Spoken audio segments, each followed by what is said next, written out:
আসসালামু আলাইকুম রহমতুল্লাহ। বন্ধুরা, অফিসের কাজে একটু মানিকগঞ্জ যাইতে আছি। ভালোভাবে যেতে পারি, সবাই দোয়া করবেন। এই যে রাস্তা দেখেন, প্রচুর জ্যাম। আপনারা সবাই দেখতে থাকুন পুরো ভিডিও।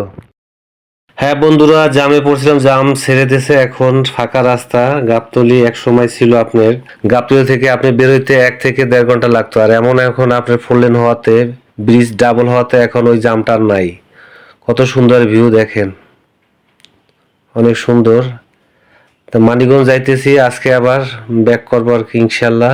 অনেক সুন্দর ভিউ দেখেন, পুরো ভিডিও দেখতে থাকেন অবশ্যই, না টেনে। আজকে আবার ঢাকা ব্যাক করতেছি, তো সবাই দোয়া করবে ইনশাল্লাহ, সবাই ভালো থাকবেন।